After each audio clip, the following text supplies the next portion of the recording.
জৈন বন্ধুরা কেমন আছো? সবাই আশা করি তোমরা সবাই ভালো আছো। তো আজকে আমি তোমাদেরকে বলবো যে 2025-এর এসএসসি জিডি যেটা তোমাদের ফিজিক্যাল বাকি আছে সেটার প্রিপারেশন তুমি 24 মিনিটে 5 কিলোমিটার কিভাবে কভার করবে, তার জন্য তুমি কোন কোন এক্সারসাইজগুলো করবে যাতে তোমার রানিংটা একটু মানে ইনক্রিজ হয়।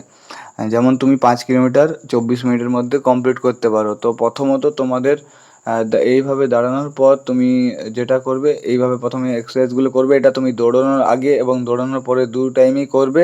তোমার এতে যেটা পেটের চর্বি এবং তোমাদের শরীরের স্ট্রেচিং ভালো হবে। এটা করার পর তোমাদের অনেক ধরনের যেমন একটু লাফালাফি করবে, তারপর তুমি পাগুলো স্ট্রেচিং করে নেবে যাতে সে তোমার দৌড়তে কোনো অসুবিধা না হয়। দেখো, স্ট্রেচিং করা মানে হলো তুমি শরীরটা যাতে সে তোমার একটু গরম হয়, কারণ তুমি যখন দৌড়ানোর আগে শরীরটা কিন্তু পুরো রিল্যাক্স মোডে থাকে। ঠিক আছে? তো তার আগে তুমি হালকা যদি পাগুলো স্ট্রেচিং করে থাকো তো তোমার দৌড়োতে তো পরে সুবিধা হবে। তাহলে তোমার কিন্তু যে তুমি যখন দৌড়ানো স্টার্ট করো তখন তোমার কিন্তু পাগলা এঁটে যায়। ঠিক আছে? তো ওগুলো তোমার ঠিক হয়ে যাবে। যেমন তুমি এগুলো স্ট্রেচিং করার পর শরীরটাকে হালকা খুলে নিলে, ঠিক আছে? খুলে নেওয়ার পর আরও তুমি এইভাবে তুমি দাঁড়ানোর পর পাগুলোকে হালকা স্ট্রেচিং, পাগুলো এইভাবে এক্সারসাইজ করবে দুটো পায়ে, এবং হাতগুলোকে করবে। হাতগুলোকে এইভাবে, হাতেও যেমন তোমাদের কোনো না অসুবিধা হয়, কারণ যে হাড্ডিগুলো তোমাদের আছে সেগুলো মানে এক জায়গায় জমে থাকে, কারণ তুমি দৌড়ানোর আগে রিল্যাক্স মোডে থাকো সকালে ঘুম থেকে ওঠার আগে। তো তার জন্য এইভাবে পুরো বডিটা একটা মানে তুমি করে নিলে ব্যায়ামটা। এবং দৌড়ানোর পরেও কিন্তু এই ব্যায়ামগুলো তুমি কন্টিনিউ করবে, কারণ আস্তে আস্তে তোমাদের রিল্যাক্স মোডে তো শরীরটাকে আনতে হবে। তুমি যখন দৌড়ানোর পর তোমাদের শরীরটা কিন্তু হিটিং অনেক বেশি থাকে। তো এই স্ট্রেচিং করার পর তুমি যেটা করবে, মানে তুমি দৌড়ানোর পরেও এই স্ট্রেচিংগুলো করবে সেম। ঠিক আছে? তো তারপরে তোমাদের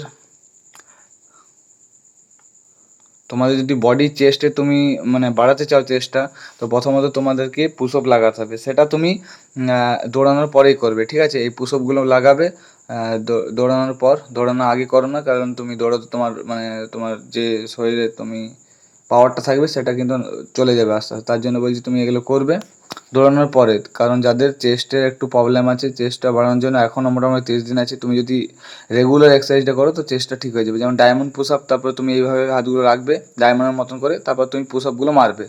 তাহলে কী হলো, তোমার যে চেস্টটা আছে চেস্টটা দিন দিন একটু বাড়বে। চেস্টটা বাড়লে তুমি একটু ফুলও তো বেশি পারবে, সেখানে তুমি কোয়ালিফাই। যে পেটের চর্বিটা যদি তুমি কমাতে চাও তো পেটের চর্বিটা এভাবে তুমি কাউকে একটা পা রাখা করাবে, তারপর তুমি এইভাবে উঠবে। মোটামুটি 30টা লাগাবে প্রত্যেক দিন, 30টা থেকে বাড়াবে আস্তে আস্তে। তো এইগুলো লাগানোর পর তোমার দেখো এখানে তোমার চর্বিটা কিন্তু, পেটে যে চর্বিটা আছে সেটা রানিং করতে গেলে তোমার কিন্তু পেটের চর্বিটা কমাতেই হবে। কারণ রানিংয়ে যে তোমার কিন্তু তুমি যদি মোটা হয়ে থাকো বা তোমার শরীর যদি অনেকটা মানে বেশি চর্বি জমে থাকে, তুমি কিন্তু দৌড়াতে তোমার অসুবিধা হবে। তার জন্য তোমার শরীরে প্রথমে কমিয়ে নেবে, তারপর তুমি এই এক্সারসাইজটা করবে। এক্সারসাইজটা খুবই ভালো, কারণ মানে গোটা শরীর এক্সারসাইজটা ঠিক হয়। এটা করলেও তোমার পেটের চর্বিটা কমবে। আরও অনেক ধরনের এক্সারসাইজ আছে। তুমি যদি পেটের চর্বি কমাতে চাও তুমি ইউটিউবে সার্চ করে নেবে, ইউটিউবে অনেক অনেক এক্সারসাইজ পাবে আমার এই ভিডিওটা ছাড়াও। তো আমি তোমাদেরকে ভিডিওটা বানাচ্ছি কারণ আমিও একজন এসএসসি জিডির প্রার্থী। আমি প্রিপারেশন করছি এসএসসি জিডির, যে এসএসসি জিডির মানে 2025 সালে আমিও অলরেডি কোয়ালিফাই করেছি এক্সামে। তো আমার ফিজিক্যাল আছে, তার জন্য আমি প্রিপারেশন চালাচ্ছি এখানে। তো গ্রাউন্ডে সেরকম একটা ভিড় নেই, কিছুজন এসছে দাদারা যারা প্রিপারেশন করছে। তো তারপরে তুমি এই এই এই যে ব্যায়ামটা দেখাচ্ছি এটা তুমি দৌড়ানোর আগেও করবে এবং দৌড়ানোর পরেও করবে। আর যে ব্যায়ামগুলো আগে করলাম সেইগুলো তুমি দৌড়ানোর আগে করবে।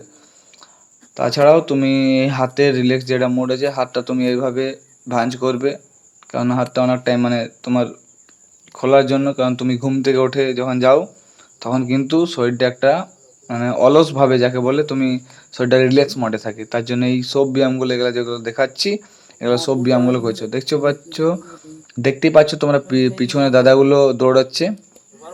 এটাও এরাই তো, এরাও কিন্তু এসএসসি জিডির প্রার্থী। ঠিক আছে? এভাবে স্ট্রেচিং করে নেবে দৌড়ানোর আগে এবং পরে প্রত্যেকটা। যেগুলো দেখাচ্ছি সেগুলো সব করবে, বরং আরও যদি তোমার কোনো মনে আছে যে আমি করিনি সেগুলো তুমি অ্যাড করে নেবে। পাগুলো স্ট্রেচিং করার পর সব ধরনের, এবং লাফ দড়ি যদি তোমাদের কাছে আছে লাফ দড়িটা করবে দৌড়ানোর পরে, কারণ লাফ দড়ি যদি করো তাহলে তোমাদের শরীরে যেটা মানে তুমি আস্তে আস্তে রিল্যাক্স মুডটা ভালো হয়। যেমন এইভাবে তোমরা লাফ দড়িটা করবে, আস্তে আস্তে শিখে যাবে। যারা জানো না, লাফ দড়িটা করলে কি তোমাদের শরীরে মানে যেটা জাম্পিং হয়, মানে শরীরে তোমার চর্বিটা আস্তে আস্তে কমতে থাকে এবং শরীরটা